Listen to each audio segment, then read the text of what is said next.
Монгол улсын төр ёсны эрт болоод ирээдүйг холбох чухал үйл хэрэгтэй хөрөг гүйцэтгэх ардын хурлын ээлж туралдаан чуулах түүхэн цаг мөч нэгэнт тулж ирлээ.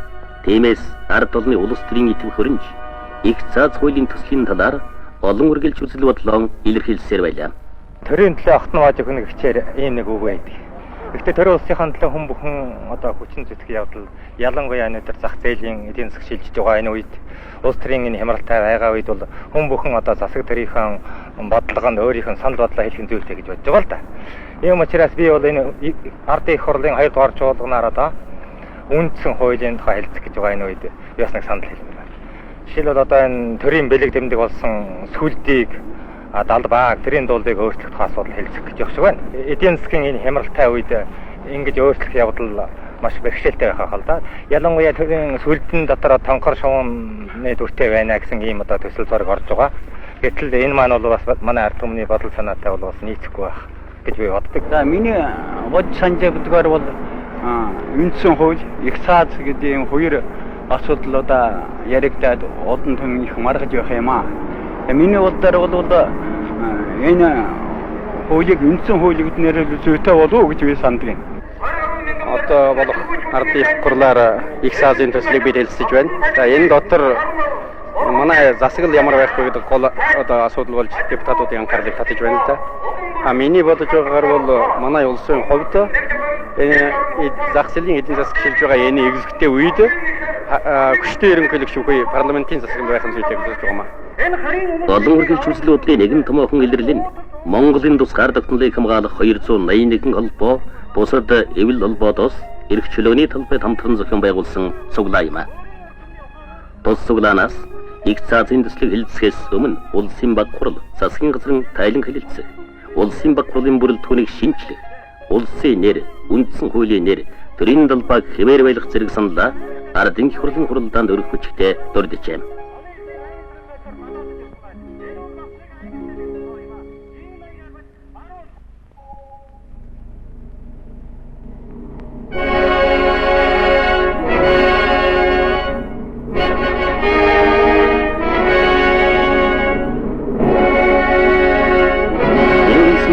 нэгэн оны 11-р сарын 11-ний өглөөний 9 цагт бүгд баримтах Монголд улсын ардын хурлын танхимд ардын их хурлын 12 дахь удаагийн сонгуулийн 2 дугаар хуралдаан ажлаа эхэллээ.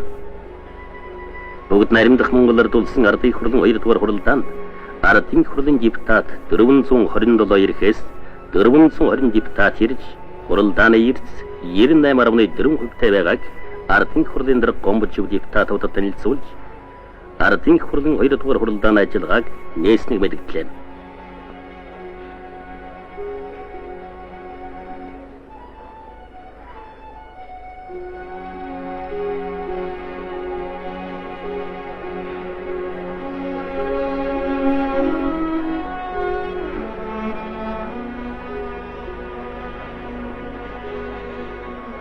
Ардын их хурлын депутатуудын бүрэн эрхийн асуудал эрхлэх баянгын комиссийн дарга жаргал ардын их хурлын зарим депутатуудын бүрэн эрхийн тухай илтгэл тавилаа.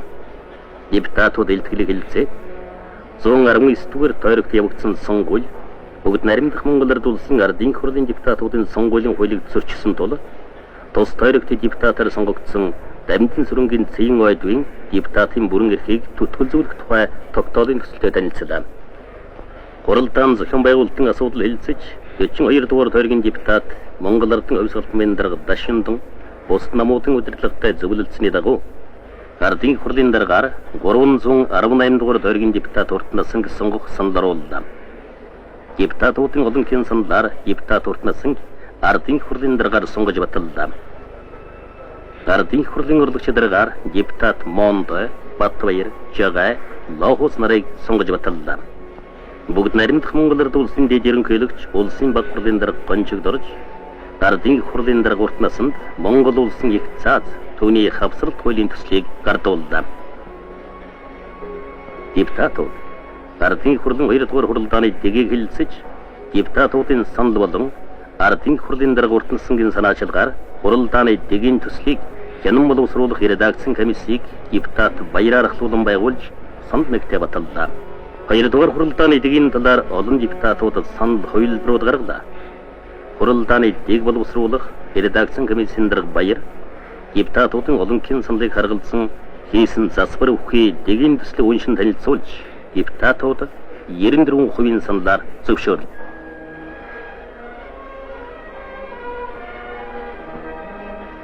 Хуралдаанд бүгд наримдах Монгол Ард улсын ерөнхийлөгч очирват Монгол улсын их цаад төслийг ард нийтээр хилцүүлсэн дүн шинэ төслийн тухай илтгэл тавилаа.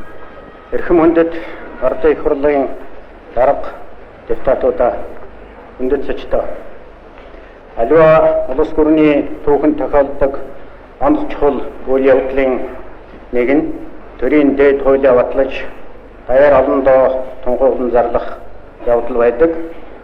Монгол улсын их цаазыг хэлэлцэж батлах түүхэн хариуцлага нэг ясны их аз завшаан та бидэнд ногдлоо.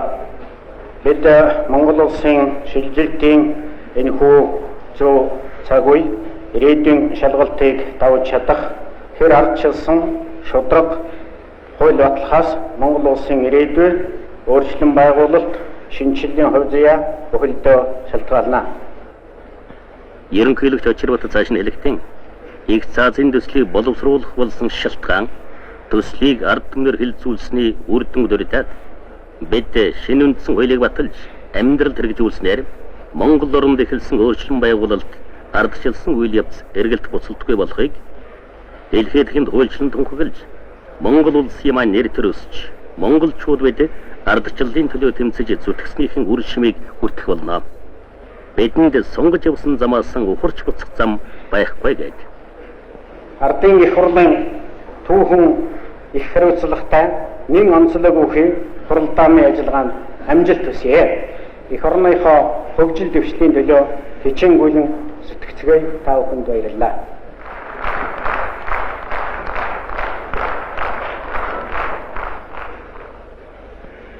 Ардын их хурлын 2 дугаар хуралдааны үеэр манай орны улс төрийн амьдрал ороовсгаа байлаа.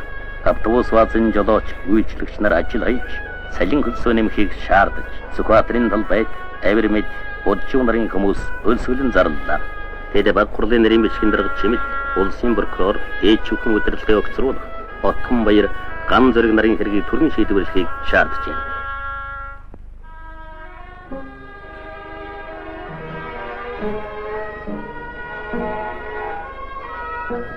Дөрөвд хөтрийн хуралдаанаар их цаазын төслийн талаар асуулт хариулт явууллаа.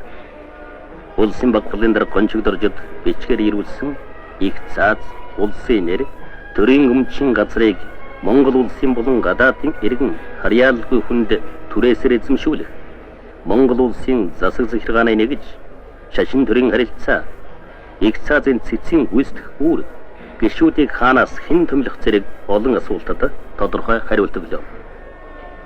Ерөнхийлөгч очирватад нэр зааж ирүүлсэн асуултад хариуллаа. Хуралдаанаас нийт депутатын саналыг нэгдэх үндсэн дээр төслийг найруулан засч эцсийн хилцүүлэгт бэлдэх үүрэг өгөхий депутатуудын хороог депутат гомбочвар даргалуулан байгууллаа. Ийхүү их цаазын төслийн ерөнхий хилцүүлэг эхэллээ. Депутат Жунданбаатар. За энэ хуулийн дотор хүний эрхэнд их анхаарчээ. Хүний эрхэн хэд одоод үүргэн дагдаад ийм хэцүү үед явахгүй болоо та гэж надад санагдж байна. Учир зүгээ ойлгодог хуулийг жинхэнэ ёсоор дээдэлдэг улсуудын дэргэд ёс заншлаа нэлээд гээсэн. Хууль сахихаа нэлээд хазаасан. Манай улс нэлээд онцлогтой хандмаар байна. 10 дугаар тойрог дашвалбар анхаарлаа төвлөрүүлэхийг туйлаас хүсэж байна. Яагаад гэвэл үндсэн хуулийн төсөл их цаазын хавсралт хууль одоо мөрдөж байгаа үндсэн хуулийн нэмэлтийн хууль 3 хэрвээ бид туйлын анхааралтай уншиж энд бол санал соргог байхгүй бол аюул болж мэдхнэ гэдгийг би хэлэх юм аа. Яагаад тэгэхээр үндсэн хуулийн хавсралтын ёсоор энэ бүх байдлыг нарийн аваад үзвэл үндсэн хуулийн замаар төрийн эрхийг одоо улаан авах юм оролдлого байж магадгүй юм ажиглагдж байна.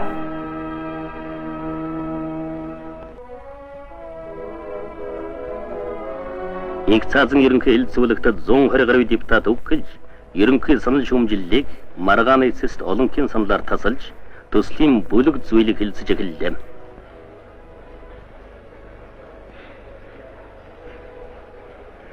Депутат Синдбаяр. Дэлхийн нийтийн жишгээр хүн төрөлхтний түүхэн зам руу явж байна. Ийм учраас бид бол ямар ч одоо тохиолдолд ямар ч үндслээр онцгойрох ёсгүй гэж ингэж бодож байна. Ийм учраас бид дэлхийн нийтийн нэр томьёо үндсэн хууль гэдгээ бол хадгалах хэрэгтэй юм. За хоёрдугаарт бол их засаг гэдэг энэ түүхэн тодорхой үед гарч ирсэн энэ томьёо түүхэн тэр одоо өв олон жил болоод үлдэх хэрэгтэй юм. Тэрийг чимээ дугаан давтаж хэлснээр магадгүй мянган жилийн дараа аль үеийнхэн энэ их засгийг гаргаж ирвэ гэдэг бодлоход хүрнэ. Ийм учраас миний санал үндсэн хууль гэдэг нэрээ хадгалах нь зүйтэй. Депутат одон чимээ. Миний хувьд бол их цаад гэдэг дээр үндэ саналаа өгөхгүй байна. Ер нь их цаад гэдэг дээр сүүл нэрээр хураах юм бол хамгийн нэгдүгээрт нь миний нэрийг өгөөгүй гэж бичсэн ч одоо бол. За тэгээд ер нь би бол их хууль гэдэг ийм хуультай бол оноос нэрийн талд байна. Их хууль гэдгийг хамгаалж 2-3 зүйл хэлье гэж бодож байна.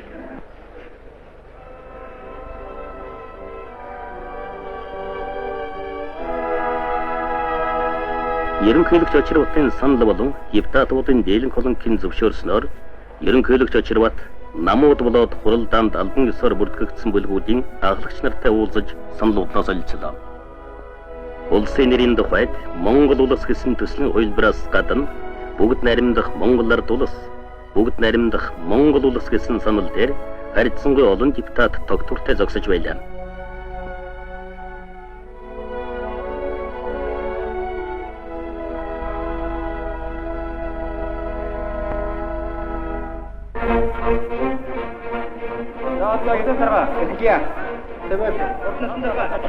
Депутатууд 2 өдөр маргалцсны эцэст 68% саналаар их цааз хуулийн төслийн нэрийг их засаг хууль гэж нэрлэхээр тогтлоо.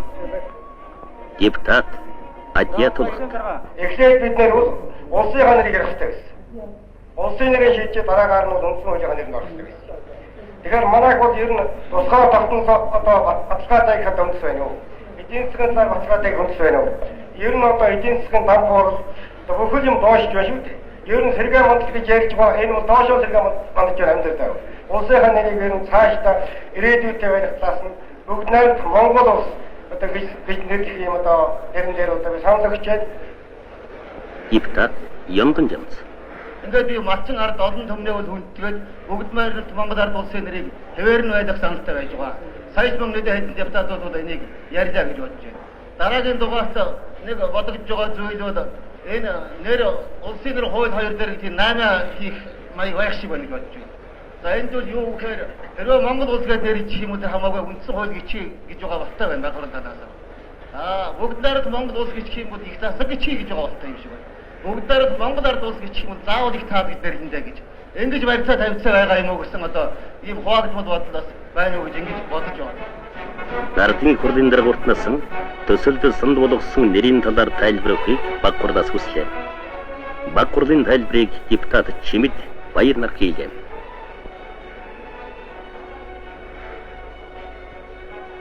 Улсын нэрийн тухай асуудлыг хэлцэхэд депутатуудын санал их зөрөлдөөнтэй хурлын уур амьсгал тун халуун болох төлөвтэй байснаас хуралдааны дэгдэж өөрчлөлтөрлөлөө. Нам эвсэл депутатуудын бүлгийн санал болгосноор хурлд 6 цаг гаруй завсарлаа.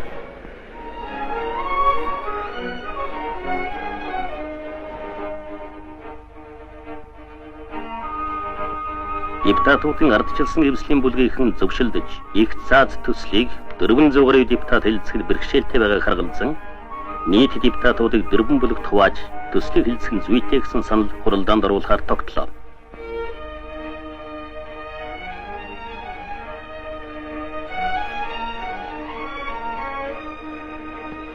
Монгол Ардын хувьсгалт намын депутатуудын бүлэг улсын нэрийг хэвээрүүлдэг. Бие даасан депутатуудын бүлэг улсын нэрийг бүгд найрамдах Монгол ард улс гэж нэрлэх санал дээр өрөдөн адил тууштай зогслоо. Депутат Сумья. Одоо манай энэ ардчлалын замд маш том алхам болох ёстой байгаа юм. Гэтэл энэ үндсэн хуулийг батлаж байгаа хуралдааны өнөөдрийн тэг байдлаас харахад бол тийм нөхцөл, энэ үндсэн хуулийг одоо батлах нөхцөл бол тэр бүрэн бүрдээгүй юм шиг санагдаж байна. Яагаад бүрдээгүй байна вэ гэхтэн зэрэг нэгдүгээр хэтэрхийх улс төрж иж байна. Хоёрдугаарт бол нам бүлгүүд хоорондоо хэтэрхийх мэтгэлцэж байна. Гуравдугаарт депутатуудын хувийн бэлтгэл бол хангалттай биш. Тийм учраас би ер нь ямар бодолтой байна гэвэл одоо хуралдааныг 1 сар юм уу сар хагас ч юм уу 2 сарын хугацаагаар одоо завсарлаж тэр хугацаанд өнөөгийн хамгийн их маргаантай байгаа улсын нэр үндэсэн хуулийн нэр сүүл далбаа гэх мэтийн асуудлаар ер нь нийт албаны санал асуулга явуулж тэргээр шийдэх хэрэгтэй. Депутат Ламжав. Хуралдааныг бол энэ үйл ажиллагаанаас холоогоо хүмүүс бол их үр дүнгүй одоо шийдэх юм одоо хордон шийдсэнгүй гэж одоо ингэж хэлэх өрөөндтэй.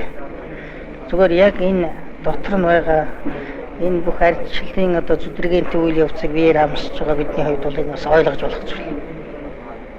Одоо бол ухаандаа парламентын үйл ажиллагаа гэж юу гэдэг гэж тэрнтэй дөнгөж одоо бихээр хүмүүс ойлгож тийм ээ.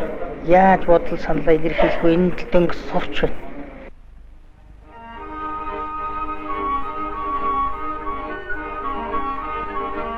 Ардчилсан эвслийн бүлгийн санаачилгаар төвийн хэвлэл мэдээлэл гадаадын сэтгүүлч сурвалжлагч нарт хэвлэлийн баг хурал хийлээ. Хэвлэлийн баг хуралд ардчилсан эвсэл бүлгийн ахлагч Барсвал, Монголын ардчилсан намаас Батүл, Монголын социал-демократ намаас Хатанбаатар, бүгд найрамдах намаас Зориг, Монгол ардын хувьсгалт намаас Баяр, Зарит ханаар оролцож хуралдааны явц байдал өөрсдийн баримталж байгаа байр суурийг тайлбарлан ярьлаа. Улсын нэрийн асуудлаар тохиролцоонд хүрч шинэ үндсэн хуулиан хэлцэж чадах уу? Санал зөрөлдөөнийг шийдвэрлэж чадах уу? Хуралдааныг тараах уу гэдэг асуулт депутатуудын сэтгэлийг ихээхэн түгшээж байлаа. Гэвч депутатуудын бүлгийн олон удаагийн уулзалт зөвшөлдөөний дүнд улсаа бүгд найрамдах Монгол улс гэж нэрлэхээр тогтлоо. Депутат Хаадгар. Гэтэл ганцхан бэлчээрийн авчгаад нөгөө хоёрыг өмчилж болохоор юм зааж өгчээ. За энэ дээр тариалан хадлангийн талбайг л өмчилж болохгүй. Өнөөдөр 8 аймаг цаг уурын ямар ч одоо тааламжтай нөхдөд хадлангаа дотроосоо бэлдэж чаддгүй. Тийм учраас хадлангийн талбайг энд оруулж өмчилж болохгүй гэдэг тал дээр нь би хэлж байгаа маа. Их цаазын төслийн хэлцэх явцад өмч, газар, малыг төрийн хамгаалтад оруулах, Монгол хэлийг төрийн албан ёсны хэл байх, хос бичгтэй байх. Баянгүлэг аймгийн депутатуудын хүсэлтээр хүн амын өөр хэл бүхий хэсэг гэдгийг үндэстэн гэж найруулах зэрэг бусад олон асуудлыг авч хэлцлээ.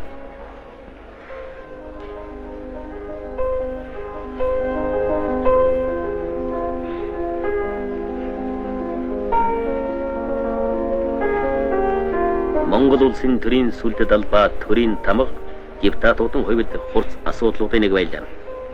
Ардын хурлын хуралдаанд зураач, урчууд болон хөдөлмөрчдөөс ирүүлсэн бүтээлээр үзэсгэлэн байгуулсан нь депутатуудад сүлдэт албаа тамгын талаар тодорхой төсөөлттэй болоход тус болсон юм.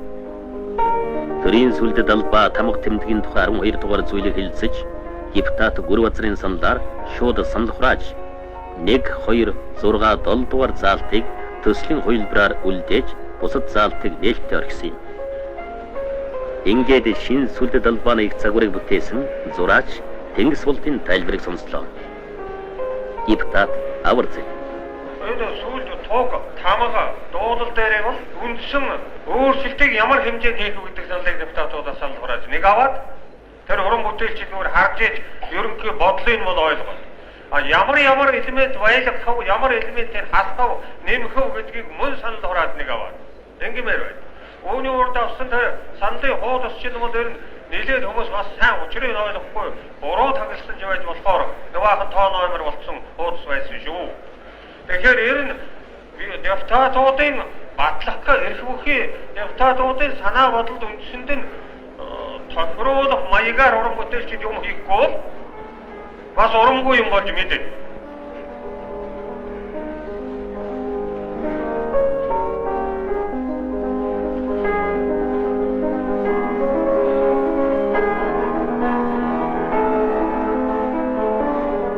Депутат насан очрын санал болгосноор депутатууд ардын зураач Зүлтмийн их загвар тайлбарыг сонслоо. Сүлдэт албааны шинэ загварыг депутатууд хүлээж авахаас татгалзаж, депутатуудын саналыг харгалзан шинэ их загвар бүтээхийг уран бүтээлчдээс хүслээ.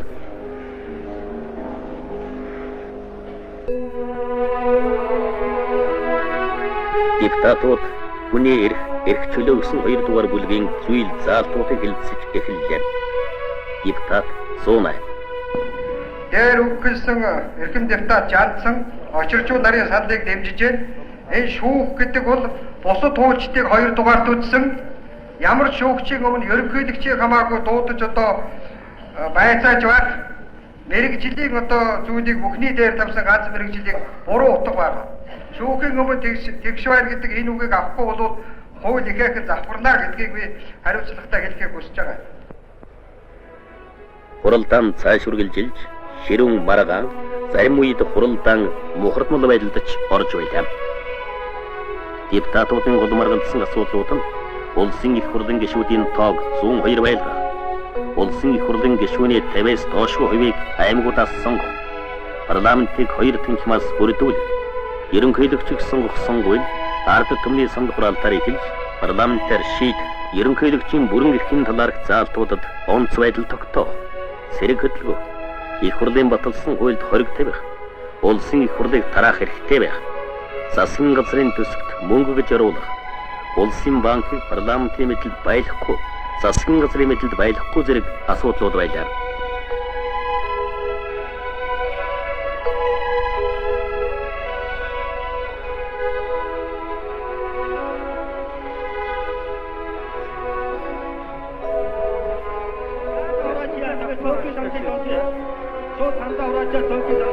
Манай орны ард иргэд ийм л үнэлэлтэд өгнөлт ардын хурлын хуралдааны явцад өгч байлаа. Бид бол урд нь одоо ингэж ил тод ингэ сайхан хуралдаж байгаагүй. Одоо бол одоо ил тод угаад бид бол одоо сумаар одоо мэдээлэлээр бол одоо ил тод сайхан харж байна. Одоо урд нь бол хүний одоо ярилцлага одоо энэ үг хэлж байгаа ч гэсэн одоо энэ их ил тод бидэнд бол чөлөөтэй нэвтрэгч байна. Тэгэхдээ бол нэг талдаа их сайхан бөгөөд нэг талдаа одоо нэгийг зогссон одоо нэг үсэндээ хэрэлдсэн ч юм уу. Нэг бол нэг оновчтой нэг санаа одоо өнөөдөр төрж яхад одоо энэ ч зүйтэй ч юм уу гэсэн нөгөө нэг нь босоод одоо энэ чинь тэгж болохгүй энэ чинь одоо нэг одоо сүүлдээ яс үндэс харгалцсан ч юм уу одоо нэг үнэхээр нэг шийдвэртэй сайхан нэг л одоо сайхан одоо нэг бужигсан юм болж ирэл таа үнэхээр. Депутатууд маань шийдэмгий биш байна. Одоо нэг өнөөдөр гаргасан асуудлаа маргааш нь бол эргэж няц зохиод бие биендээ өөр өөртөө санаа бодлыг бие биендээ заавал нялзааж ойлгуулах гэсэн юм санааг бол ихэнх нь бол агуулж байна. Ийм учраас энэ бол юутай холбоотой гэхээр манай депутатуудын улс төр нийгэм одоо эдийн засгийн боловсролтой бол холбоотой болоо гэж би ингэж үзэж байна. Хэлэлцүүл байх юм аа бол өөрөөр хэлэлцэж чадахгүй байна. Хоорондоо их маргаж байна. Энэ зураг телевизээр харж байхад ер нь тэгээ зарим нэг юм дээр бол одоо сэсвэлсэлж байна. За яг иймэрхүү юм байдаг ах. Гэхдээ бол хамгийн сүүлд нь бол одоо энэ хууль дүрм маань бол олон жилийн настай хүчин төвлөр ийм л хууль болоосаа гэж би бол бодож байдаг. Их цаазын төслийн Монгол улсын ерөнхийлөгч буюу 30 дугаар зүйлийг хэлцэх явцад ерөнхийлөгчөөр Монголын уугуул иргэнийг сонгоно. Хүн насны асуудал зэрэг маргаантай олон асуудал гардаг. Депутат барс болд. Ер нь энэ зүйл дээр бол би хоёр шинж дээр нэлээн одоо хүлээж авч чадахгүй байна. Нэг нь бол нас заяахгүй нас дээр бол би бас бууж өгч болно. Гэхдээ хүмүүс ярьчлаа би зүгээр нэг зүйлийг сануулчих л та. 60-аад оны үед бол Африк төв эрхчлээ болоод олон шинэ тулгуур улс орон бий болж байлаа. Ихэнхдээ төрийн тэргуунд маш залуу хүмүүс гарч байсан. Гэхдээ энэ ч одоо хүн төрөлхтний нийтийн нэг төвшин биологийн гарахын аргагүй хязгаар хэмжээ гэж биш үү дээ. Хоёрдугаар энэ уран үе дээр бол би тун их хэрэгжиж байна.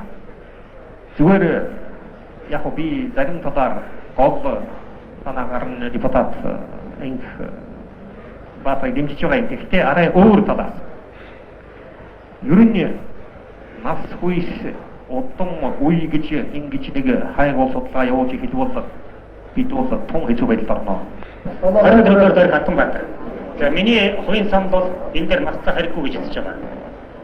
Хэрвээ бид нар насцаа гэж үзэх юм бол 40, 50, 60 гэдэг олон янзын нас ярьж болно. 50-д тогтцоо гэвэл 49-т хүн яагаад сонгож болоогүй юм гэж хэлж болно. 37-ны жил нь орж байгаа, 49-ны жил нь орж байгаа хүнийг сонгоно гэж хэлж болно. Гэхдээ энэ зөвхөн маргааны их үс төртэй. Зүгээр Монголын ард түмэн төрийн тэргүүн байх ганц хүн бол ямар хүнээр сонгохоо их биш. Өөрсдөө шийдэж чадна гэж бодож байна. Ийм учраас насцаа хэрэггүй. Депутатууд маргааны явцад асуудлыг мушингүй болох бүлэг эвслүүд бие биеийн хэт үгүйсгэх асуудалд сэтгэлийн хөдөлгөөнөөр хандаж байлаа. Тиймээс чи бүлэг эвслүүд хоорондоо зөвлөлтгөр хуралдааныг завсарлууллаа.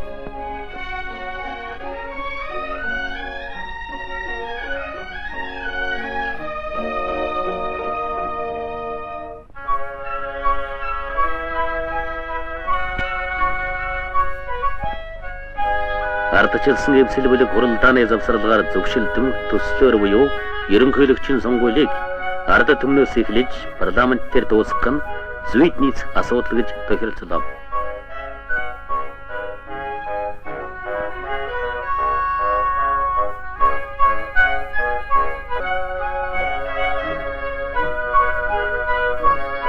Хүлээжин хуршоологчдын бүлэг бие даасан депутатын бүлгийн уулзалтаар ерөнхийлөгчийг ард түмнөөс шууд сонгоно гэдэг байр суурин дээр бусад нам эвсэл бүлгүүдтэй харилцан тохиролцохоор шийдвэрлэлээ.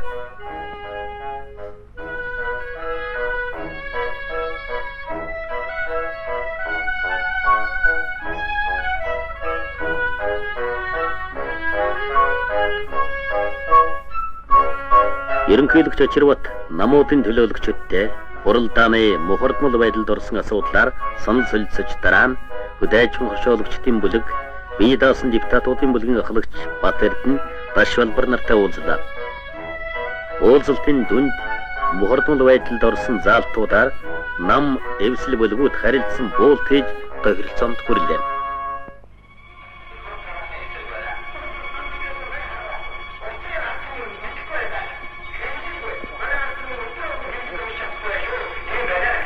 Мянга 991 оны 12 дугаар сарын 14-нд Улаанбаатар хотын Монголын ардчилсан намын салбар зөвлөлийн цуглаан боллоо.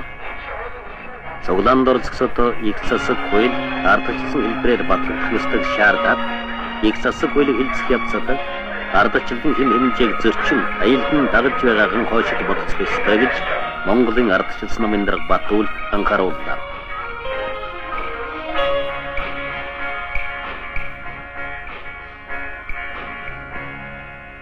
Хуралдаан Монгол улсын засаг захиргааны нэгж түүний удирдлага гэсэн 4-р бүлэг хэлэлцэж эхлэхийн өмнө бид Энтэй аймгийн депутатуудтай уулзсан юм. Тэгэхээр өнөөдөр энэ орон нутгийн засаг захиргааны нэг зохион байгуулалтын бүлэг дээр орж ирж байна. Энд шинэ орж ирсэн асуудал бол гушуу баг гэсэн ийм асуудал орж ирсэн юм. Тэгэхээр энэ гушуу гэдэг нь бол одоогийн хэдэн сумыг нэгтгэж гушуу болгоод тэнд засаг захиргааны нэг зохион байгуулалт ийм чиглэлээр төсөлд орж ирж байгаа. За энэнийг бол бид ойлгохдоо одоо бол хийгдэх асуудал биш юм аа. Гушуу бол одоо хийгдэх юм бол байдал их өндөрнэ. Ийм учраас одоогийнхоо сумд одоо гушуу биш сум баг гэсэн зохион байгуулалтаар засаг захиргааны нэгт байх нь зүйтэй гэсэн энэ саналдаар манай аймгийн депутатууд нэгдэж явмаа. Анхан шатны нэгж нэлээд хүчтэй болгох юм шаардлага гарч ирнэ. Зайлшгүй завсрын шатуудыг төвлөрүүлж. Өөрөөр хэлэх юм бол хүн болгон аймгийн хуралтай харьцаад байх тийм боломжгүй. Ийм тохиолдолд бол анхан шатны нэгж дээр баг гэсэн энэ нэгжийг бас нэлээд томруулж гаргаж ирэх шаардлагатай бид үзэж байгаа юм. За миний хувьд бол нэг ярих юм бол энэ дэлхийн хөгжлийн хүн амын хөгжлийн хандлага нь өнөөдөр жоохон задралын процессор явж байна. Өөрөөр хэлэх юм бол хотоос хөдөөрөөр хандж байна. Ийм нөхцөлд гэсэн өнөөдрийн манай одоогийн сум баг гэсэн бүтэц зохион байгуулалт болж байгаа гэж ойлгож байна. Тэгэхээр бие даасан ийм хэлбэр бол зонхлох юм шаардлага гарах байх л да. Тэгээд өнөөдөр бол тодорхой нэг сумын нутаг дээр тэр сумын захиргаа за мөн одоо хороо захиргаа тодорхой томоохон үйлдвэр уурхай түшгэлсэн ийм одоо хороо захиргаа ажиллаж байгаа. За энэ нь бол цаашдаа ямар ч байсан нэгдээд ингээ хөдөө аж ахуй үйлдвэрийн цогцлтур байдлаар хөгжүүл одоо тодорхой асуудлыг бий дааж тэр оройногоо одоо нэлээд тийм эдийн засгийн бүсэлсэн байдал бэлтгэх үндэс болох байх гэж бодож байна. Их цаазын төслийн эхний хилцүүлгийн төгсгөлд их цаазын цэцгийн заалтуудыг дахин хилцэж ажлын хэсэгт шилжүүллээ. Ийхүү 40 гаруй хоног үргэлжилсэн Монгол улсын их цаазын төслийн эхний хилцүүлэг 1991 оны 12 дугаар сарын 23-ны 12 цагт өндөрлөө.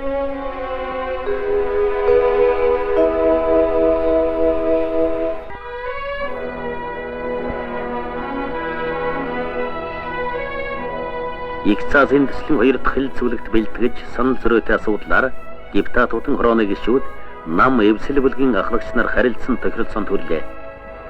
Зөрөөтэй нэлээд асуудал дээр тохиролцоонд хүрснийг депутатуудын хорооны дарга Гомбожив депутатуудад уг зөвшөлтсөний протоколыг үндэслэн танилцууллаа.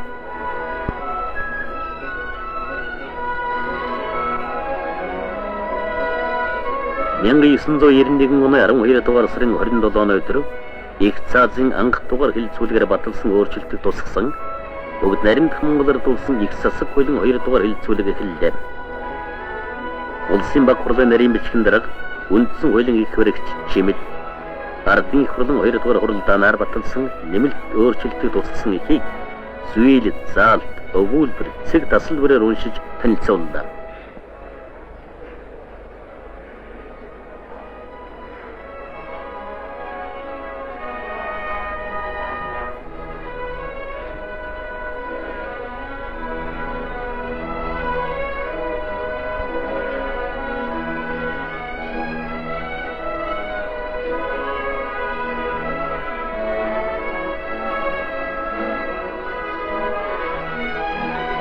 Их засаг хуулийн 2 дугаар хэлцүүлэгт газрын өмчлөх асуудал хурцаар тавигдлаа.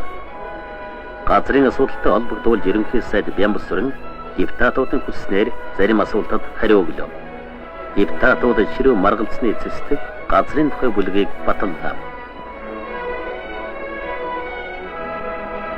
Нээлттэй үлдсэн төрийн сүлжээний талаар депутатууд зураач, ойдов, тэнгис болд нарын их загварыг хэлцэлээ. Их загварыг хэлцэх явцад зураач тэнгис болд депутат Сүрэнжив нарын хооронд жижиг дажин болж тэнгис болд депутат Сүрэнживаас уучлалт гуйснаар энэхүү дажин төгслөө. Депутат Балдорж зураач ойдын их загварыг шүүмжлээд урлагийг ингэж захиргаадаж бүтээлгэж болохгүй гэлээ.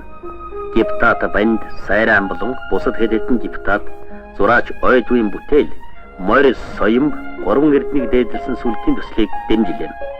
Депутатуудын бүлгийн ахлагч нарын тохиролцсноор зураач ойдын бүтээсэн анхны их хуулбарыг Монгол улсын төрийн сүлдээр баталлаа.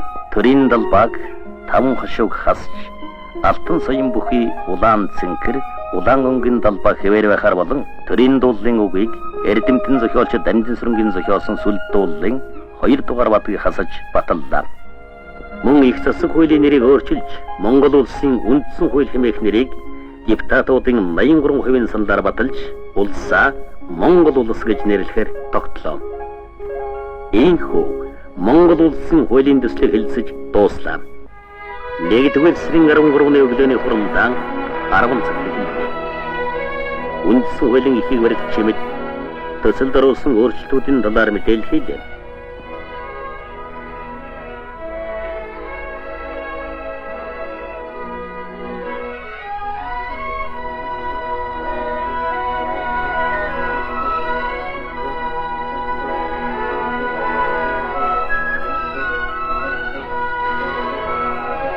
Ардын хурлын дарга уртнасан Монгол улсын үндсэн хуулийн төслийг бүрэн ихээр нь депутатуудад уншиж сонсголоо. 1-р бүлэг Монгол улсын бүрэн эрхт байдал. 1-р зүйл 1. Монгол улс бол тусгаар тогтносон бүрэн эрхт бүгд найрамдах улс мөн. 2. Ард улсын ёс, шударга ёс, эрх чөлөө, тэгш байдал, үндэсний нэгдлийг хангах хууль дэвлэх нь төрийн үйл ажиллагааны үндсэн зарчим мөн. 2 дугаар зүйл 1.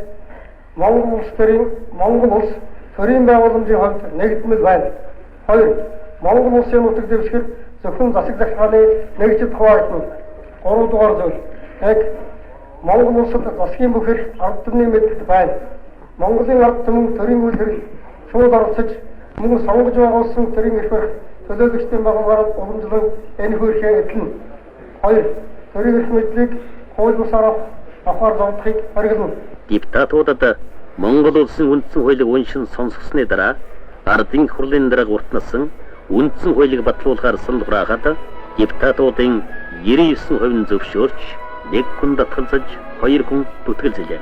Ингэж Монгол улсын 4 дахь шинэ үндсэн хууль 1992 оны 1-р сарын 13-ны өдрийн 11 цаг 35 минутад батлагдлаа.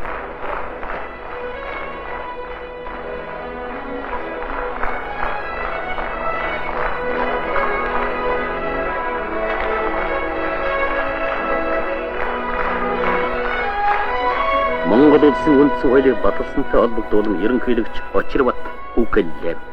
Бүрэн эрхт уурга тусгаар Монгол улсын үндсэн хууль ардын их хурлын депутатуудын дийлэн олонхын саналаар батлагдлаа. Өвгдөөс эзэн Чингисийн үеэс улбалсан хууль цаазын уламжлалыг 90 цагийн шин агуулгаар баяжуулсан үндсэн хууль мэндэлж буй энэхүү түүхэн мөчид эрхэм хүндэт депутат төрийн төлөөлөгчдөө уламжлан манай орны 4 зүг 8 зохисын зохис чих тавин чарнаж байгаа түмэн олон ард дэргэдтэй төрч ёсны мэндчилгээ үндсэн хууль батлагдсны баярыг өргөн дэвшүүлж байна.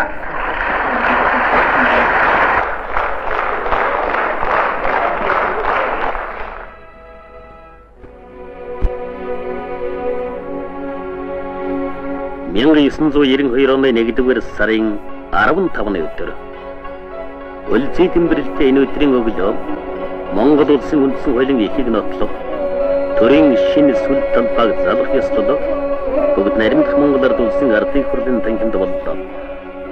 Ёслолын ажиллагааг ардын хурлын даргууртнаас нээж өгүүллээ. Ардын хурлын даргууртнаас Монгол улсын үндсэн хуулийн их хувь дээр гарын үсэг зурж ардын хурлын тамгыг дарлаа.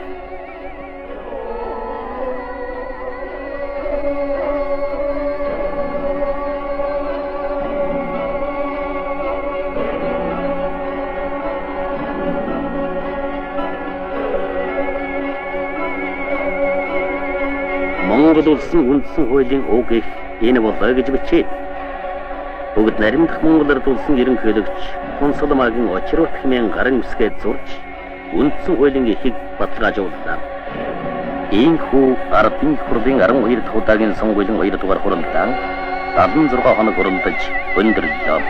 Шинэ үндсэн хуулийн баталснаар бид нийгмийн өмнө тулгамдсан асуудлыг шийдвэрлэх, дэлхийн олон улсын хөгжлийн хандлага, тэдэнтэй хөл нийлүүлэн алах бололцоог бүх талаар хангасан хууль зүйн баталгааг бий болгож Монгол улсын мандан бадрахын үндэс суурийг тавилаа. Төрийн сүлд бат оршиж, төрмөн төвшин, төмөн олон минь амгалан байх болтугай.